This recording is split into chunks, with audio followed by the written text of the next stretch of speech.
Osage for Dr. Kwame Nkrumah. I'm also happy to report that my own daughter is married here in Ghana. And if there were any doubts at all, this is a confirmation of my Pan-Africanist credentials. Today, I've been asked to talk about the continent of Africa. And many of you will be aware that there has been no shortage of people who have spoken about Africa. But the issue of governance in Africa is an evergreen subject. And I hold the view that there is no better place to talk about governance in Africa than Accra, Ghana. Many of you who are present here were not born when Ghana attained her political independence. But there are few who are present here on the 6th day of March, the year 1957. It was a great day. And those who are familiar with history will remember the memorable speech of the Osage for Dr. Kwame Nkrumah. He was as enthusiastic as he was eloquent when he said, "It has ended, Ghana will be free forever." And on that day, Ghana, then known as Gold Coast, changed her name. Because in the nature of things, when you acquire a new character, you must change your name so that the old things are consigned to the Museum of History alongside the spinning wheel. And Kwame did, and Ghana did. And after Ghana attained her independence on that 6th day of March 1957, Accra became the political mecca of Africa. Every African leader was incomplete until they came to Ghana. If it was not Dauda Kairaba Jawara of Gambia here, it was Ahmed Sékou Touré of Guinea. If it was not Sékou Touré of Guinea, it was Modibo Keïta of Mali. And if it was not Keïta, it was Mokhtar Ould-Daddah of Mauritania. And if it was not any one of them, Shaka Stevens of Sierra Leone was here, as indeed was Félix Houphouët-Boigny of Côte d'Ivoire. And it was not restricted to West Africa. From East Africa, our own Jomo Kenyatta, Ethiopia's Haile Selassie, Tanzania's Mwalimu Julius Kambarage Nyerere, and Uganda's Apollo Milton Obote. They were here because this was the place where the anointing had to be received.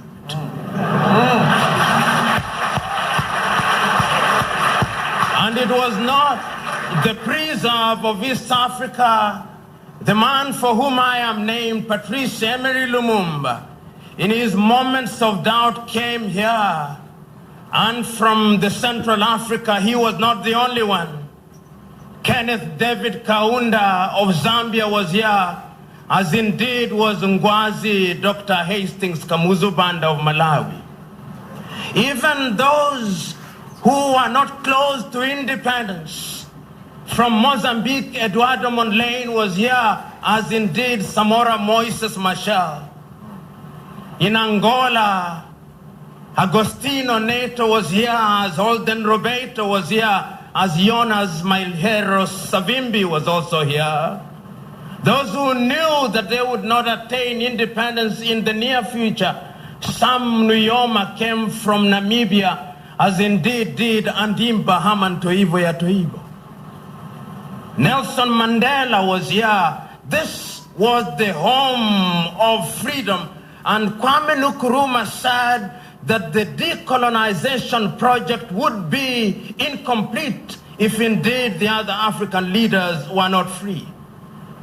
He started with enthusiasm And he indeed, jointly with Haile Selassie and Gamal Abdel Nasser of Egypt, were the few Africans of the day who took the view that Africa could only realize their potential if Africa was united. Writing, therefore, as early as 1965, he was able to identify in his famous book, Neocolonialism, The Last Stage of Imperialism, that if Africa was not united, the neo-colonial project would be alive and well, and all the gains that had been achieved would be lost.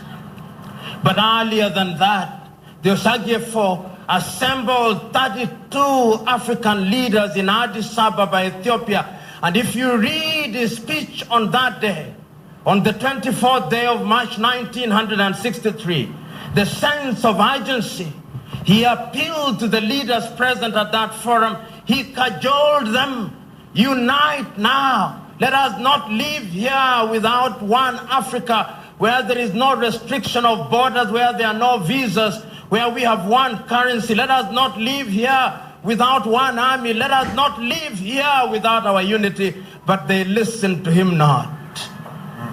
What we ended up with was that diluted version of what the Osagyefo wanted in the name of the Organization of African Unity, which for a long time was only famous as an annual jamboree of dictators and ne'er-do-wellers. But several years down the line, on the 9th day of July in the year 2000 in Johannesburg, South Africa, those who did not believe that the Osagyefo was right then took the view that we had to be the African Union, and indeed, the man who was born ahead of his time and had the foresight of a Jewish prophet had been proved right. Africa is a strange continent. Africa is a strange continent with individuals who claim to be leaders, but in truth they are misleaders.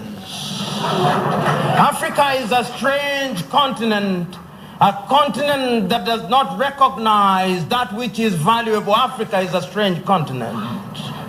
Ghana is like other African countries. Ghana is a strange country.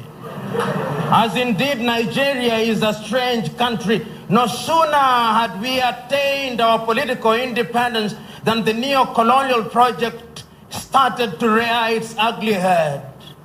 The Osagyefo was removed from power, and it was not only him. Sylvanus Olympio in Togo was removed from power, as indeed Nnamdi Azikiwe and Abubakar Tafawa Balewa were removed from power, as indeed was Patrice Emery Lumumba. And indeed coup d'etats became so frequent that Afro-pessimists said that coup d'etats was frequent as breakfast in Africa. But even breakfast was not that frequent, because hunger and famine had taken root in Africa. The problem of Africa had acquired a monstrous character, and Africans were squandering the opportunity. Some Afro-pessimists and indeed Afro-optimists said, and I agree with them, that it was better while we waited. Because when we got it, we have squandered our past and are in the process of sacrificing our future. And that is why, on this day, when you have given me the opportunity to talk about governance, I am happy to be present here with you, because it gives me an opportunity to ask certain uncomfortable questions which Africa and Africans must answer and pose at once. I remember so very vividly that when we attained independence, one of the things that we said we must do is to exorcise the ghost of colonialism, to demonstrate that we had become of age, to demonstrate that we could do our things. And we started in all sectors of the economy talking about Africanization. We were clear in our minds that we were not children of a lesser God. So we started with our agriculture. And we said that Africa must feed herself. that Africa must not import food from Europe and America, that here in West Africa, when you produce cocoa, you must not export raw cocoa, you must add value. That you lovers of jollof rice must consume jollof rice that is produced here in Ghana. So we went into agriculture. We devoted a good percentage of our gross domestic product into agriculture. But as I speak to you now, African agriculture is in a sorry state. Ali Mazrui is right. Africa produces what it does not consume and consumes what it does not produce. And if it was not agriculture, we went into the transportation industry. Every African country had an airline. In East Africa, we had East African Airways. Nigeria had their Nigerian Airways. Ghana had their own. We could do our things. And we started in all sectors of the economy talking about Africanization. We were clear in our minds that we were not children of a lesser God.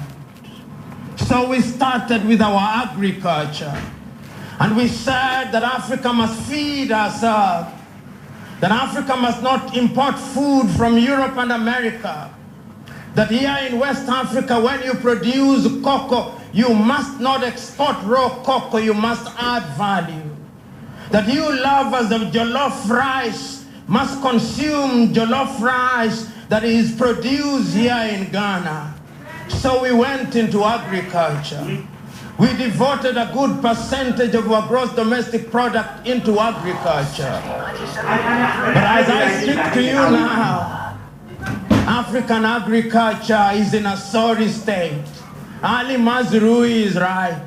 Africa produces what it does not consume and consumes what it does not produce. And if it was not agriculture, we went into the transportation industry. Every African country had an airline. In East Africa, we had East African Airways. Nigeria had their Nigerian Airways. Ghana had their own. Malawi had their own. Zambia had their own. As I speak to you today, they have all been consigned into the Museum of History. Even our own Kenyan Airways is about to collapse, is in a state of animated suspension. We lost it out. We said we wanted our railways, and we threw out our colonizers. Today our railway lines have died. The little bits of them that remain and we are trying to rehabilitate are incapable of rehabilitation. We lost our railways. We brought in our post office and we said we want to deliver our mail, not the Royal Mail. And we created them today. None of us is comfortable with our own post offices. We rely on FedEx and DHL and UPS. We have lost faith in our things. We, as Africans, must ask the critical question. We introduce our currencies. You, the Ghanaians, have your cedi. The Kenyans, we have our shilling. The Angolans have their kwanza. Malawi and Zambia have their kwacha. The South African, their rand. But today we are running away from our currencies. We are dollarizing our economies and quoting things on the basis of the dollar. And our central banks are engaged in voodoo economics, where they assume that by periodically injecting dollars in the market without the support of goods and services, that the economy will grow. That is voodoo economics, which cannot take anybody anywhere.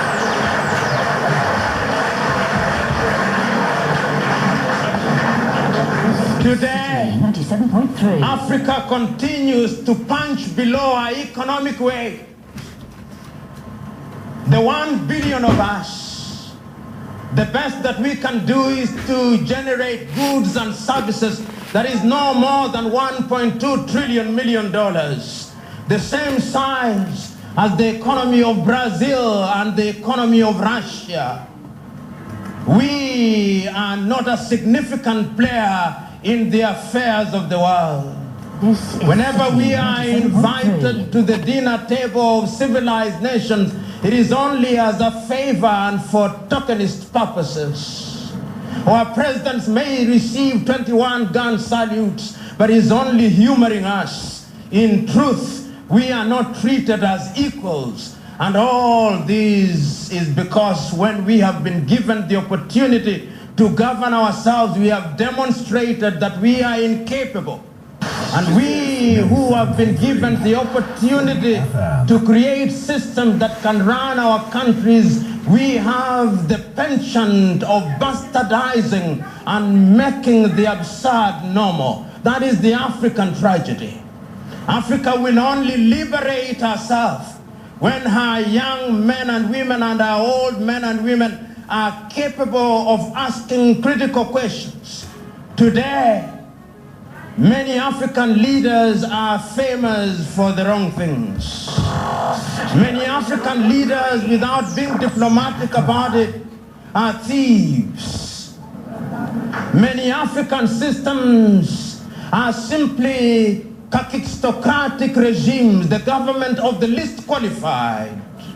Many African countries are kleptocracies, a government where thieves have come together and have conspired to do only one thing, to rob their countries dry. And if the leaders of Africa are guilty, and I want to submit to you that the leaders of Africa are guilty, we, the population, are also in equal guilt. We have all sinned and fallen short of the glory of God and of our country.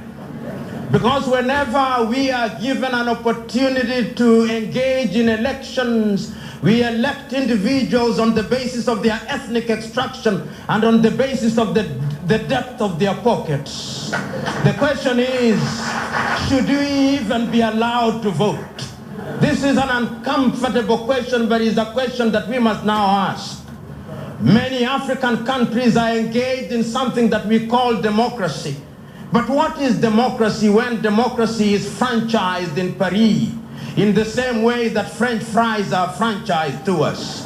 What is democracy when the kind of democracy we are talking about is democracy that is franchised in Washington, D.C.? Many African countries do what is in the best interest of their former colonizing powers. If you are colonized by the Portuguese, you look to Lisbon. If you are colonized by the Spaniards, you look to Madrid. If you are colonized by the Belgians, you look to Brussels. If you are colonized by the English, you look to London and the Johnny Come lately of the Anglophone world, the United States of America. Indeed, the tragedy of Africa is that we have allowed ourselves to be abused. We are the only continent in the world that commentators refer to in terms that have failed and refused to embrace. That there is an Africa called the Francophone. And when you go to those countries, it's actually the minority who speak French. That there is an Africa which is called Anglophone, and when you go to those countries, it's the minority who speak English. That there is an Africa that is called the Lusophone, and when you go to those countries, it's the minority who speak Portuguese. The tragedy of Africa today is that Africans actually marvel. Those who colonized by the British actually are proud that they are better than the Portuguese, because Portugal is a backward European nation. And those who are colonized by the French are equally proud. We of the Negroid race are saying that our slave masters are better than the other slave master. It is the tragedy of gigantic proportion, and it is because we who are present here across Africa, whether one is talking about Johannesburg, South Africa, Addis Ababa, Ethiopia, or Tunis in Tunisia, or Dakar in Senegal, or Freetown in Sierra Leone, or indeed any other African capital, we have failed to seize the opportunity. And because we have failed to seize the opportunity, our young men and women are drowning on a daily basis in the Mediterranean Sea, where they are running away from our countries to go to Europe, and asking the erstwhile colonizers, enslavers, colonizers, we are tired. We want to come back to the flesh pots of Egypt. The tragedy of Africa is a tragedy that will be told for a long time, and is a tragedy that we must do something about. Today, we who are present here must ask difficult questions. We must ask ourselves, why is it that if you look at our government formations, we have things that look like organized power? Every African country has a president whose photo must, as a mandatory requirement, appear on the walls of shops. And if they don't, you are punished for it. All of us have presidents who you must address as Your Excellency. And if you don't, you'll be punished for it. We have parliaments complete with individuals that we call MPs. And we elect regularly on a daily basis. And they must be addressed as they insist they must be. Honorable. We have judiciaries where their judges trained and they insist that they must be addressed as my lord. And we address them. Yet corruption is alive and well. Yet injustice is alive and well. Yet the rule of law is conspicuous by its absence. What is the problem of Africa? That we have form without substance. You and me know that in agriculture that we have talked about, we cannot feed ourselves. In the health sector, we cannot treat our people. I've said it before and I say it now. Many of our countries have been generating graduates from their medical schools. We have our hospitals populated by doctors. But if you ask the president of any African country when they have a cold that they should attend the public hospital in their own countries, they'll refuse. They'll tell you, I'm not suicidal. I must go to Europe and America. What has happened to us? We have education systems in which we have no faith. We call them free education. But it's only the very daring that allow their children to attend such schools. All members of our political class will ensure that their children are studying in the United States or in Europe. They have no faith in the education system. We are attracted to things that are not made in Africa. If it is in the arts, our young men and women are attracted to Hollywood. It's the Hollywood actors that we love. Tom Cruise, Angelina Jolie, Brad Pitt. The Nigerians only mention Jackie Appiah and Nadia Buhari and John Dumelo when they are forced to do so. It is not Bollywood that we love, it's Bollywood that we love, it's Hollywood that we love, not Nollywood, not Bongowood, not Riverwood. Our scientists are only happy if they are recognized by the Nobel Foundation. Africa has no faith in herself. When you love them, which football team they love, they'll tell you every name of every English player alive, and what they did, and what they eat, and what they like, and what they don't like. It was always a battle of the mind, and those who have lost that battle in the mind will fail 10 out of 10 times. And I want to submit to you that indeed that is the tragedy of Africa. But Chinua Achebe was right. The tragedy of Africa is simply and squarely a problem of leadership. The men and women that we entrust with leadership are men and women who are ill-suited for leadership. It is a tragedy that is periodically visited upon us. I've said it before, that how can Africa periodically and repeatedly allow hyenas to take care of goats? It is the nature of hyenas to consume goats. And when our leaders do that, we are surprised. I want to submit to you that we have been too nice to each other for too long. And the time has come that we Africans must call things by their proper name. It is only when we do so that Africa will begin to recognize and to realize that we are moving in the wrong direction. We'll not address our economies if we don't trade in Africa. African trade is not more than 40%. There is shortage of maize in Zimbabwe as I speak, but there is surplus of maize in Uganda as I speak. Ugandan are importing milk from Switzerland, and yet there is excess milk in Kenya and in Uganda.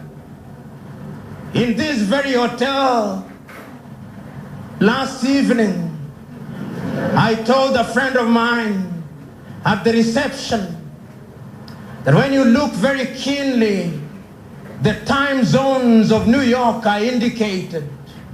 The time zones of Sydney, Australia are indicated. The time zones of Dubai is indicated.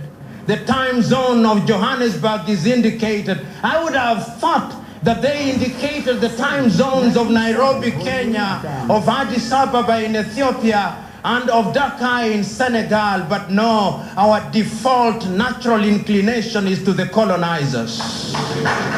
Even in matters of time, we still look to them. The neo-colonial project is alive and well.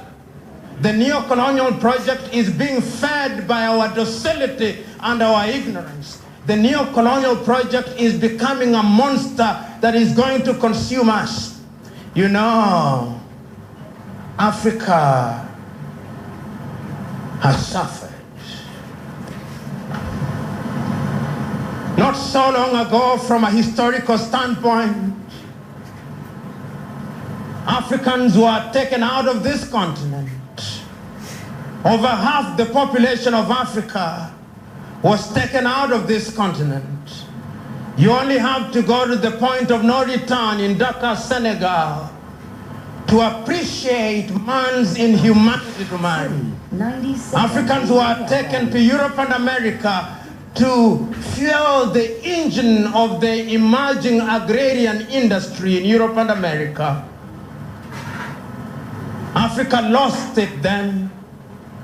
When slavery had lost its luster, another project was hatched. The Europeans sat in Berlin in 1884, and they parceled out Africa as spheres of influence. The Germans were there on that day. They took their Tanganyika, they took their Namibia, they took their Togo. The British were there on that day.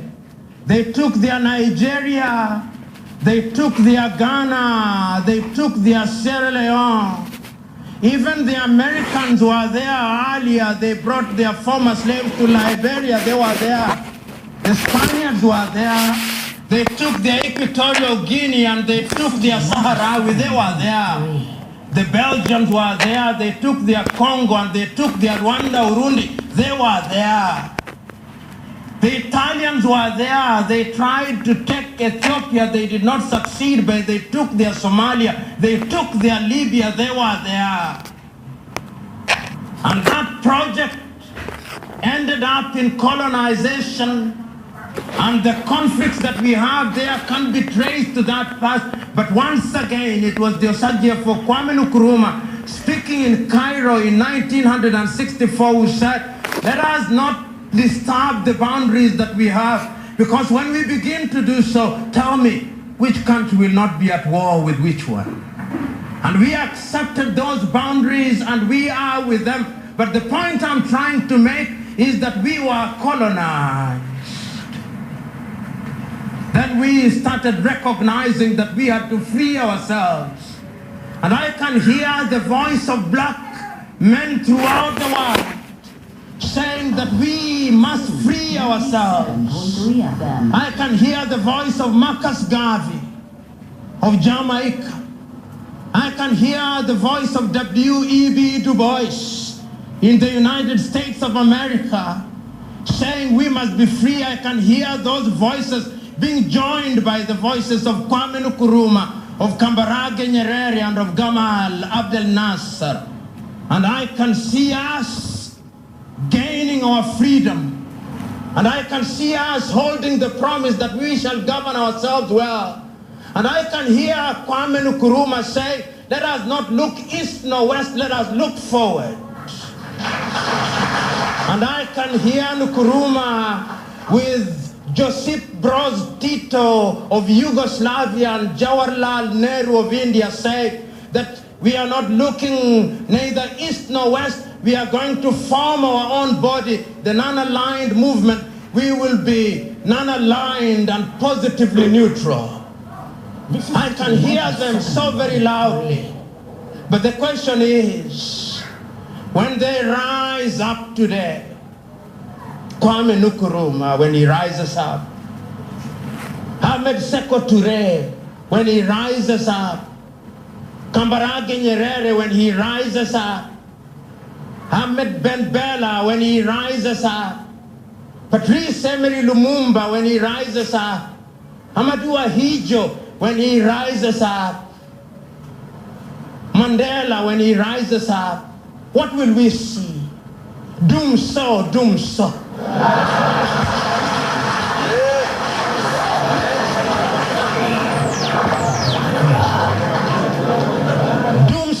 Doom so in the 21st century, when in 1950s Kwame Nkrumah had said we must build the Akosombo Dam.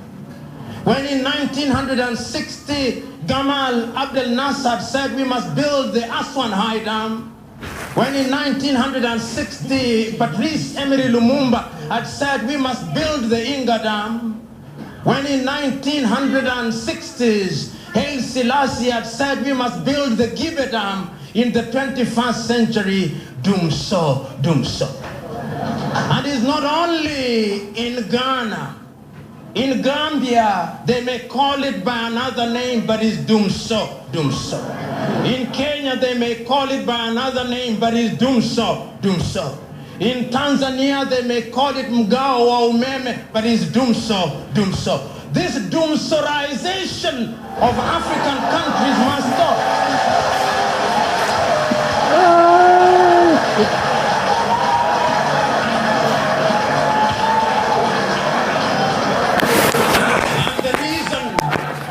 The reason why I think it should stop, God is so very generous to us.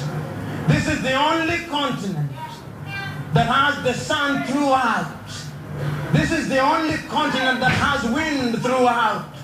This is the only continent that has rivers throughout. The divine instruction was, go ye and subdue the world, but we have allowed the world to subdue us. How shall we account for both man and divinity on the day of judgment? That we were given the opportunity and we refuse to seize it. That even when opportunity sits on our laps, we never miss an opportunity to miss an opportunity. The problem is governance. And let us not abuse the English language. It is misgovernance. You know, they used to say that there is something called primitive accumulation. Many African leaders suffer from primitive accumulation, which is reminiscent of the hunter-gatherer instinct.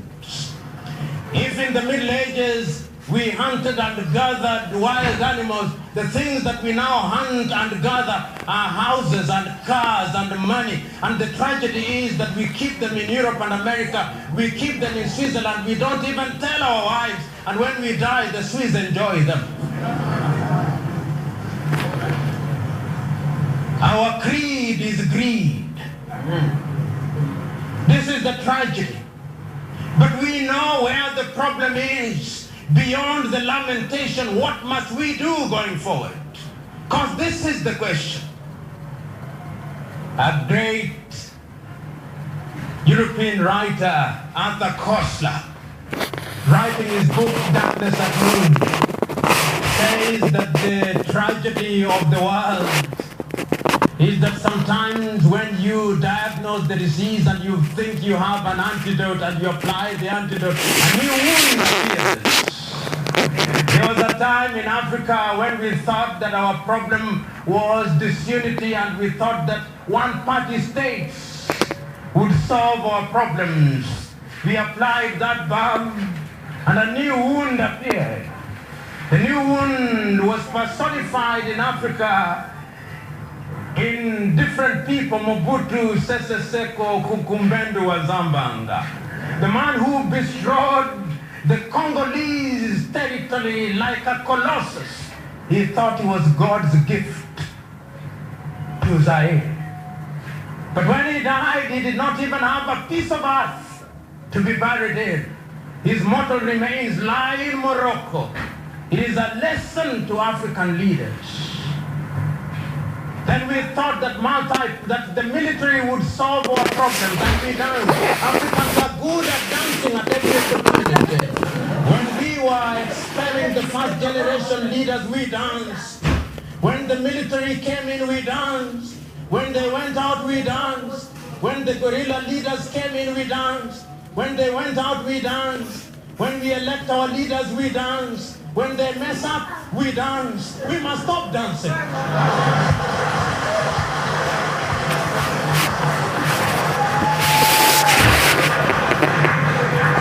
We have danced for too long. We must now think. The great René Descartes was right. Cogito ergo sum. I think, so I am. Africans must now begin thinking, because going forward, it is our ability to think that will ensure that we are creative and innovative. You know, if you allow me a little latitude about our inability to think, not so long ago, the President of the United States of America, Barack Obama, visited Kenya. There was a lockdown in Nairobi. He was a similar lockdown in Accra when he visited for 8 hours. Americans came to shock and awe us, and they shocked us and they awed us. A few days later, I was traveling to my rural home, and I sat at the airport, and next to me were 3 professionals, one an architect, one a lawyer, one an expert in pension, and they were marveling about the American president's car, the Beast. And I said to myself, in a world where other civilizations are thinking about nanotechnology, we are marveling about a car. We are marveling about a car. We are marveling about a car. It is a statement of our mental underdevelopment. And that mental underdevelopment is alive and well in the men and women that we have entrusted to lead us. And we must change it if Africa is to realize our potential. The time has come that we must also ask ourselves whether the thing we call democracy, as franchised to us from Washington, Paris, Lisbon, is the kind of democracy that we need. I have no doubt that there are things that are universal applications. The American Declaration of Independence captures the spirit of what I believe is universal. We hold these truths to be self-evident, that all men are born equal, that they are endowed by their Creator with certain alienable rights, that among these are life, liberty, and the pursuit of happiness. All human beings have that urge to be happy. But in Africa, happiness is just but an occasional episode in a drama of pain. And the reason why it is such an episode is misgovernance. We must ask ourselves whether we should not go back to the past and ask ourselves what were the positive attributes of our traditional leadership methods. Every civilization is doing that. The Chinese have done that and they have something to show for it. The Japanese have done that and they have something to show for it. South Korea has done that and they have something to show for it. Even the Arabs in Dubai, which has now become our commercial mecca, has done that, and we go there periodically, we of the middle class, to marvel at their skyscrapers and to marvel as to how they have subdued the earth. What must we do? We must interrogate this. We must ask ourselves why it is that when I fly from Nairobi, Kenya, I am confronted with all manner of currencies which are not worth the paper they are printed on. That I come from the Kenyan shilling, flying for a few minutes, I meet the Rwandese franc and the Burundian franc, and immediately across the border, I meet the Congolese franc, and I meet the CFA franc, which is pegged on a currency that is long dead, the French franc, and I come here, I meet the cedi, I go to Nigeria, I meet the naira, and in the United States you fly for 6 hours, no border posts, no visas, no yellow fevers, and you only have one currency, the dollar.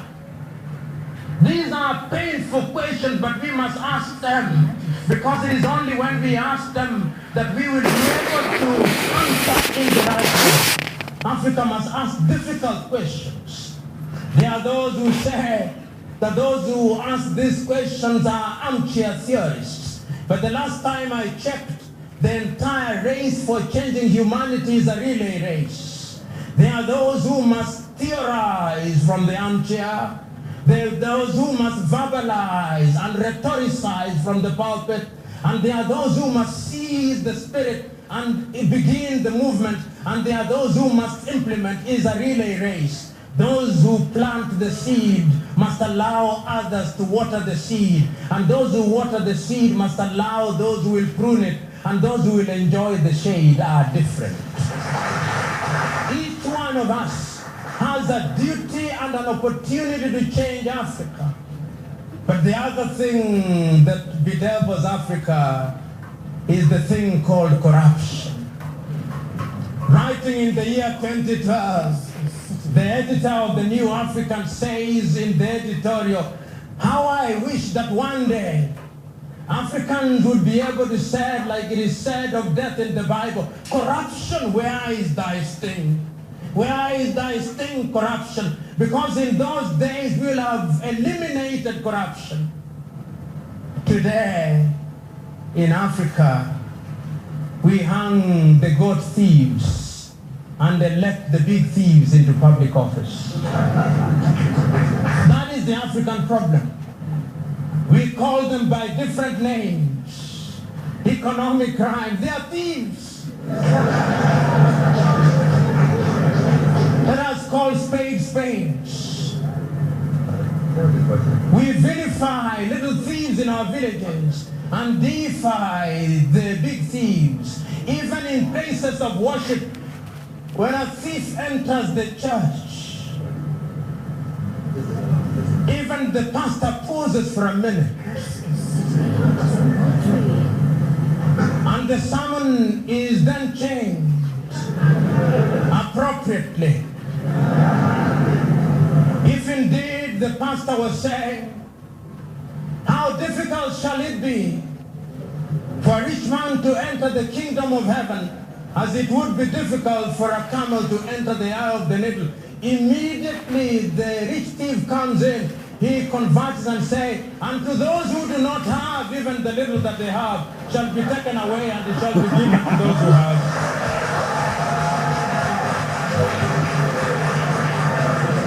Even our churches are sick.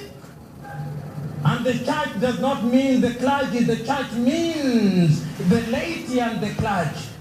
I was saying the day before yesterday that all of us who go to churches and mosques and temples, because I'm a Christian, I use the church example, we are all suffering from what I call acquired immune spiritual syndrome. And what we do every Sunday and every Saturday is that we go to church to acquire our spiritual antiretrovirals.